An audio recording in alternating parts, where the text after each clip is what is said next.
I've got my Glock pistol and my snap caps here. So now let's talk about 4 universal rules for gun handling. Okay, these are universal, they always apply. You may have range rules when you go to the range that say, hey, you have to fire from certain positions, or you're not allowed to draw from a holster, or no rifles or no shotguns on this range, pistols over here. Those are range rules. These are universal rules. They always apply. Rule number 1 is we're going to treat all guns as if they're always loaded. All right, we're never going to do anything with the gun that we're not willing to accept the consequences for if the ammo fairy didn't come down and drop a bullet right into the chamber there. Now, some people will say this rule as all guns are always loaded. It's a great way to think about it, but the reality is I'm a grown up and I'm a rational human being. I know all guns aren't always loaded. If they were actually always loaded, I couldn't do things like dry fire and practice at home without ammunition. But I'm always going to treat them that way. This is a little machine that's designed to kill people. Okay, I need to treat it with respect all the time. I'm never going to do anything with this gun and then excuse the behavior and say something like, don't worry about it, that's not loaded.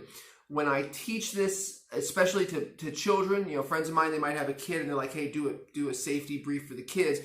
I make sure to make a big deal about this one, because if they're ever out somewhere with anybody and maybe they've got a hold of their dad's gun, or they have their friend, they go out in the woods and somebody has a gun or something and they do some stupid shit with it and they're like, don't worry, man, it's not loaded.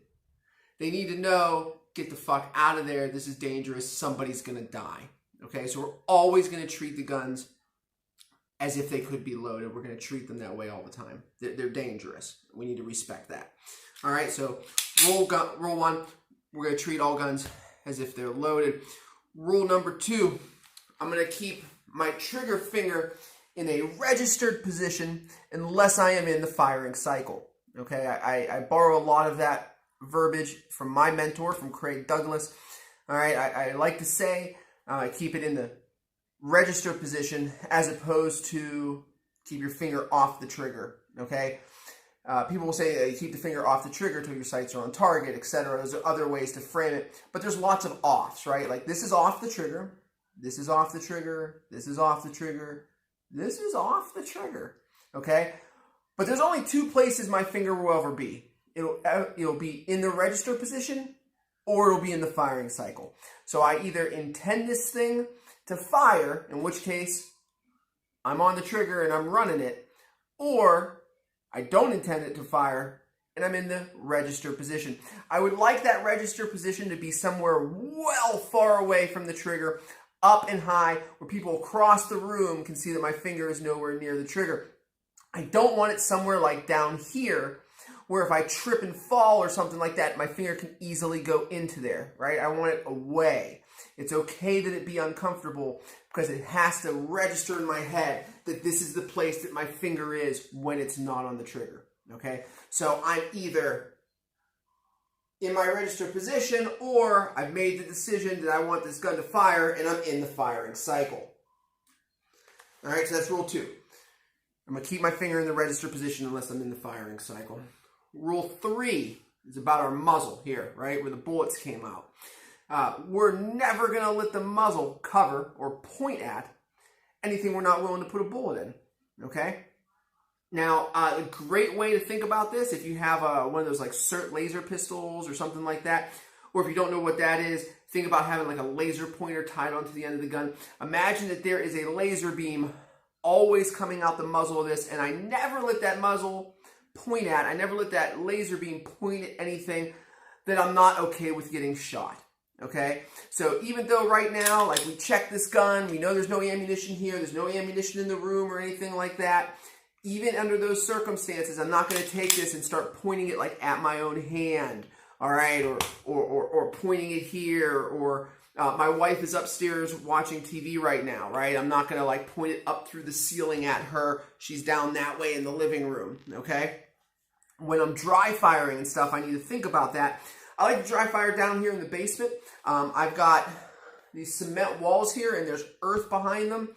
They go all the way down that way, and I have targets up along them so that I can fire at those targets. And I know if a miracle happens and somehow the angel of ammunition comes down and drops ammo into my chamber and that gun fires, or I fuck up because I'm a human being and I put the wrong magazines in the wrong places and I've got a mag with some ammo on my belt and I'm practicing my reloads and I fire around, it's going to be loud and it's going to be embarrassing, all right, but it's not going to be tragic. I'm going to put it around into this brick wall that we're underground that has earth behind it. I wouldn't want to dry fire upstairs pointing at my big bay window where there's a street with traffic that goes by and there's kids playing in the yard across the street.